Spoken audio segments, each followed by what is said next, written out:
যে এপিসি থেকে একটা ছেলেকে গুলি করে তাকে অর্ধমৃত অবস্থায় এপিসি থেকে নির্মমভাবে ফেলে দেওয়া হয় গ্রাউন্ডে। তার নাম ছিল আসহাবুল ইয়ামিন। সে MIST অর্থাৎ military institute of science and technology সেখানকার ছাত্র ছিল। সে দুঃসাহসী ভূমিকা নিয়েছিল যখন পুলিশ নির্বিচারে গুলি করে ছাত্র আন্দোলনকারীদেরকে হত্যা করছিল। সেই সময় পাশ থেকে সে লাফিয়ে উঠে এপিসি থেকে যে ঢাকনাটা খুলে অভ্যুত্থানকারীদেরকে গুলি করা হচ্ছিল সে চেষ্টা করেছিল সেই এপিসির ঢাকনাটা বন্ধ করে দিতে, যাতে করে সেই এপিসি থেকে গুলি করে ছাত্র হত্যা করতে না পারে। এই পর্যায়ে যখন সে এপিসির উপরে উঠে যায় তখন দুজন পুলিশ এসে তাকে প্রথমে গুলি করে আহত করে। এরপরে এপিসির ভেতর থেকে উঠে আরেকটা পুলিশ বের হয়ে সরাসরি তার বুকে গুলি করে তাকে হত্যা করার চেষ্টা করে এবং গুরুতর আহত অবস্থায় এপিসির উপরে তাকে রেখেই অনেকক্ষণ ধরে আন্দোলনকারীদের আশেপাশে এই এপিসি নিয়ে ঘুরে বেড়ায় পুলিশ।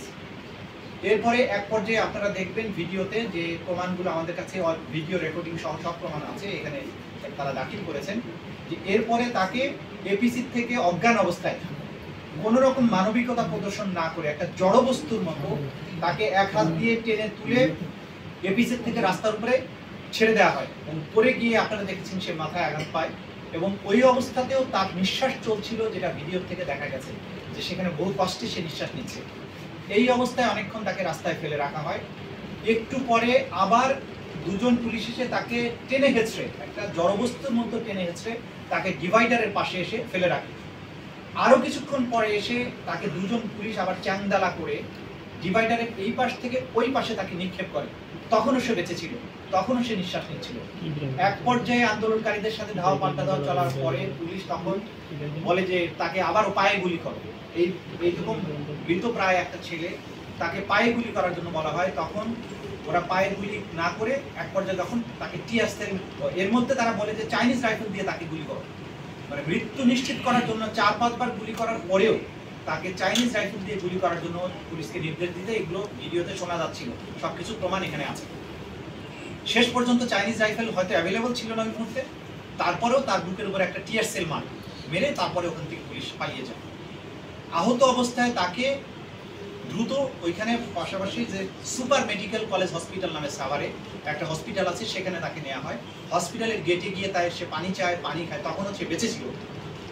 হসপিটালের অথরিটি তাকে চিকিৎসা দেয়নি, তার জন্য গেটটা পর্যন্ত ওপেন করেনি। 1 ঘন্টা ধরে সেখানে ফেলে রেখেছিল কোনো রকম চিকিৎসা ছাড়া। অ্যাম্বুলেন্স সাহায্য চাওয়া হয়েছে, সেগুলো নিয়ে যাতে তাকে বিভিন্ন হসপিটালে নেওয়া যায় সেটারও সাহায্য করেনি। এই সুপার হসপিটাল অথরিটি এইরকম একজন গুলিবিদ্ধ, একটা নির্মমভাবে গুলিবিদ্ধ একটা ছেলেকে বাঁচানোর জন্য ন্যূনতম চিকিৎসা সেবা দিতে অস্বীকৃতি জানিয়ে তারাও এই হত্যাকাণ্ডের সাথে আলটিমেটলি তাদের সম্পৃক্ততা এখানে প্রমাণ করেছে। এরপরে অন্য একটা হসপিটালে নেওয়া হয়, ততক্ষণে সে মৃত্যুবরণ করে, শাহাদাত বরণ করে। তার শাহাদাতের পরে, মৃত্যুর পরে তার লাশটা তাদের পারিবারিক কবরস্থানে দাফন করার চেষ্টা করা হলে স্থানীয় আওয়ামী লীগের নেতারা সেই লাশটা সেখানে দাফন করতে দেয়নি।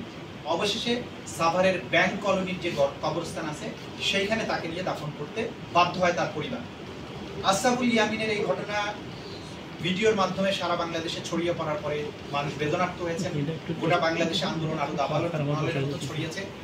এই যে তার হত্যাকাণ্ড, এইটার জন্য আজকে তার পরিবারের পক্ষ, গতকালকে তার পরিবারের পক্ষ থেকে তার মামা এসে আমাদের ট্রাইব্যুনালের কাছে এই ঘটনাগুলো বিস্তারিত বিবরণ তুলে ধরে প্রধানমন্ত্রী সহ 78 জনের বিরুদ্ধে, এখানে পুলিশ প্রশাসন যারা এপিসি চালিয়েছিল, এপিসির ভেতরে যারা ছিল এদেরকে আইডেন্টিফাই করে সাভারের পুলিশের যে সমস্ত অফিসার ছিল সেগুলো সহ যারা চিকিৎসা দিতে বাধা প্রদান করেছে সবার নাম সহ মোট 78 জনের বিরুদ্ধে এই অভিযোগ গতকালকে আন্তর্জাতিক অপরাধ ট্রাইব্যুনালের প্রসিকিউশন টিমের কাছে তারা দায়ের করেছেন। গতকালকে যেহেতু আমরা আপনাদের সাথে কথা বলার পরে এটা দায়ের হয়েছে, এটা আপনাদেরকে জানাতে পারিনি, আজকে এটা আপনাদেরকে জানিয়ে দেব। আজকে দ্বিতীয় আরেকটি অভিযোগ পড়েছে যে এনফোর্সড ডিসঅ্যাপিয়ারেন্স বা গুমের ঘটনার জন্য আরেকটি অভিযোগ আমাদের কাছে জমা পড়েছে। এনামুল কবির নামে একজন তরুণ ব্যবসায়ী, যাকে 2018 সালের 17 নভেম্বর বাসাবোধ থেকে তার যে ব্যবসায়িক কার্যালয় থেকে ডিবি পরিচয়ে তুলে নেওয়া হয়। ডিবির তদানীন্তন অফিসার মশিউরের নির্দেশে তাকে তোলা হয়েছে এই কথা বলে তাকে নিয়ে যায়। তাকে চোখ বন্ধ করে হাত পা বেঁধে ডিবি অফিসে আটকে রাখে। 26 নভেম্বর তাকে ছেড়ে দেয়। এই সময় পর্যন্ত পুরোটা সময় তাকে ব্লাইন্ড ফোল্ডেড করে তার হাত পা বেঁধে হাত পায়ের মাঝখানে লাঠি ঢুকিয়ে ঝুলিয়ে রাখা হয়েছিল। এবং তার কাছ থেকে তথ্য আদায়ের চেষ্টা করা হয়েছে বিরোধী দলের নেতা কর্মীদের ব্যাপারে, নেতাদের ব্যাপারে, বিশেষ করে জামাত ইসলামীর ব্যাপারে তার কাছ থেকে তথ্য জানতে চাওয়া হয়েছে। এবং এইভাবে নির্যাতন করে 26শে নভেম্বর তার অফিস থেকে এক বস্তা বিস্ফোরক সদৃশ্য বস্তু উদ্ধার হয়েছে এই মর্মে একটা মামলা তার বিরুদ্ধে মিথ্যা মামলা দায়ের করা হয় এবং সেই মামলায় জেল খেটে পরবর্তী সময়ে সে জামিন পেয়েছিল।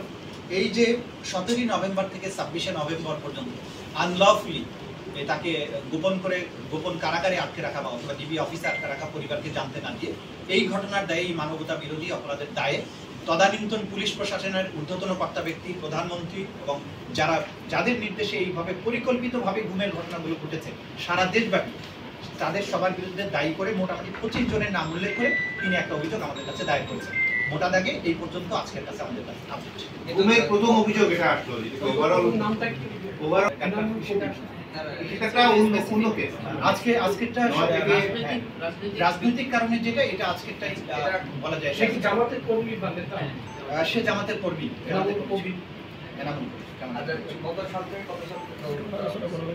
এখানে স্পেসিফিক করেছে তারা, এই তার নিজের ঘটনাটা উল্লেখ করে সে একই সাথে এই সরকারের যত অতীত সরকারের বিভিন্ন সময় যত গুমের ঘটনা হয়েছে, এই পুরো সময়ের মধ্যে সবগুলো গুমের ঘটনার তদন্ত উনি চেয়েছেন এবং বিচারক এখানে প্রার্থনা করেছেন। আমরা এটা যাচাই করে মামলায় ফর্মুলেট করার সময় কিভাবে করবে সেটা আমরা সিদ্ধান্ত নেব, বাট উনি চেয়েছেন যে একেবারে এই কত সাল থেকে 2009 সাল থেকে 2024 সাল পর্যন্ত যত গুমের ঘটনা ঘটেছে উনি সব কয়টারই বিচার চেয়েছেন, ইনক্লুডিং ওনার ইন্ডিভিজুয়ালি ওনার ক্ষেত্রে যেটা ঘটেছে সেটার ব্যাপারে বলেছেন।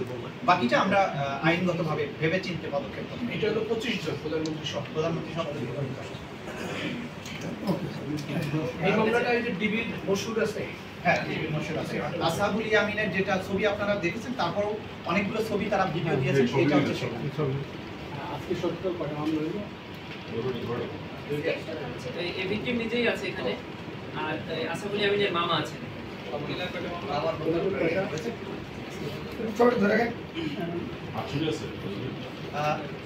ভিডিও, এটা ভাইরাল ভিডিও ফেলে দেওয়া হয় এই টাইপটা। গাড়ির নিচে